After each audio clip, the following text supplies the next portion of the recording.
Now, how do you do that? How do you get that intimacy? This is the last part. How do you get that intimacy?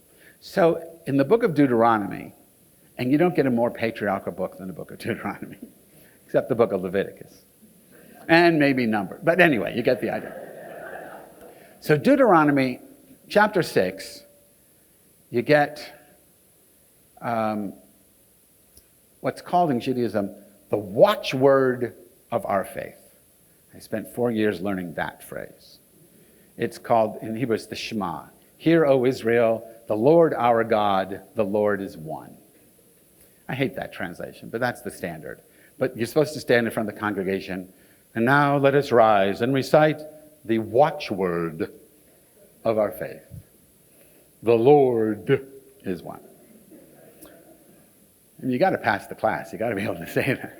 It's all about the D, right? The watchword. The Lord is one. The Lord is one. All right. So this text is then followed by another text called the Ve'ahavta, and you shall love. So it says basically, Hear, O Israel, the Lord our God, the Lord is one, and you shall love the Lord with all your heart, with all your might, with all your soul. Jesus says, when they ask Jesus, what are the two most important commandments? Jesus says, love your neighbor, and then love God with all your heart, with all your mind, with all your soul. And there was a third one. Don't forget to pay your dues. To the church, this is my rock, Peter. He's collecting at the door as you leave. So he says those are the two most important things. Love your neighbor and love God. To me, they're the same thing. If you really love your neighbor, you'll see God. If you really love God, you'll see your neighbor.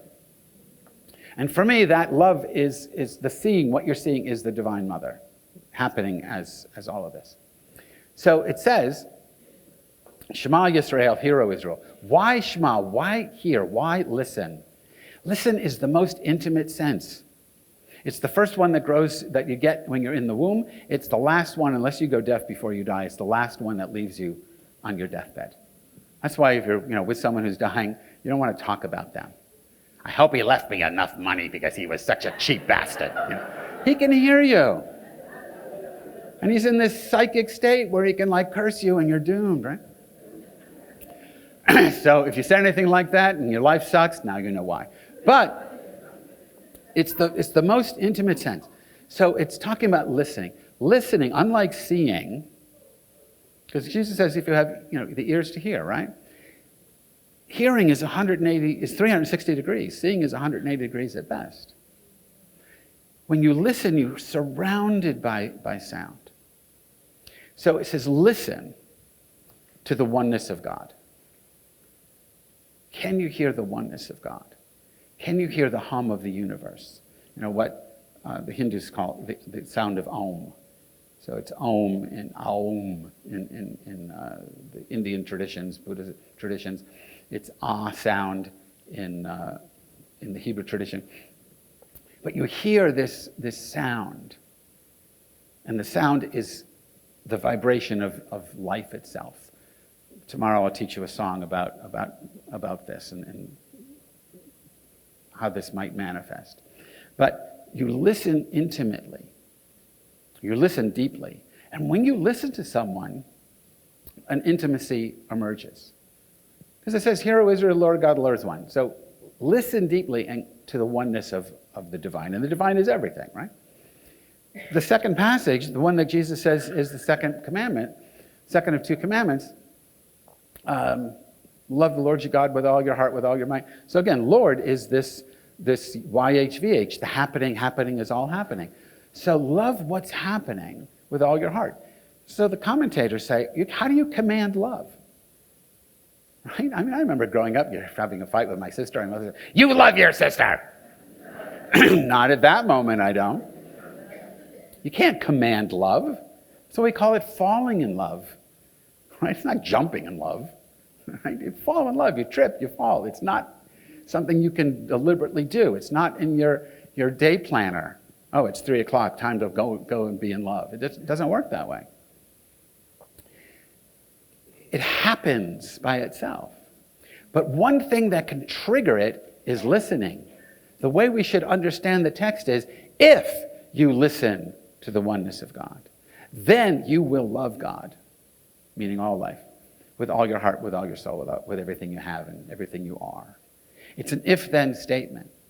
Listening is what the practice is. Listening to the people next to you, listening to the plants and the animals, listening to the hum of the universe, and then falling in love with it and realizing it loves you just as much. This is what the mother offers. This is not what religion offers.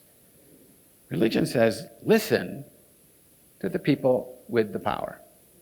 Right? Listen to the text that we've massaged so that it keeps the people in power in power. It doesn't say listen to reality. What do most couples want most from one another? To be heard, right? Thank you. To be heard. Listen to me. But we don't, because we have all this chatter in our heads. The only time you don't have chatter in your head is when you're crucified. The only time you're crucified is when the mother loves you so much that she'll strip you of everything you got. And then you fall in love with her and with reality. We live in a time when listening is very rare. Not just political listening, but listening on every level. We don't listen. We don't even listen to ourselves. Not ourselves with a capital S, not the deeper self. We listen to the chatter, but we don't listen beneath it. We don't listen to the hum of even our own existence. That's what's required. And that's what the mother's bringing back to us, among many other things. But that's what one of the things she's bringing back to us is this capacity to listen. And when we do, we will love. And when we love, we will change everything. Still going to have an environmental collapse, though. It's too late. Right? It's not going to fix anything. We just love everything. We're entering into a time, I'm going to end with this. We're entering into a time of global crucifixion.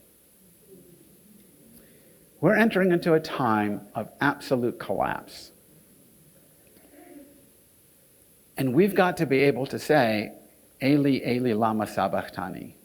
My God, why have you forsaken me? My God, my politics, my economic theory, my trust in technology, my belief that someone's going to come and just make everything right and I don't have to do anything, right? That's all got to go. And when that goes, it's not going to make everything okay, but it's going to allow us to go through the dark night in love rather than fear. So if we go through in fear, we're just going to slaughter one another. But if we go through in love, many of us will be slaughtered, because that's just the way this churning is going to turn out. But we won't do the slaughtering. We'll do the hugging. We'll do the holding. We'll do the refugeeing, making places of refuge. We can collapse consciously and compassionately, or we can collapse in a terrifying, mindless, and violent way. The crucifixion is coming. It will only lead to a resurrection if we learn to listen and love. And that's the fierce grace, to borrow from Ram Dass, of the Divine Mother. So I'm going to stop with that. And you're going to applaud.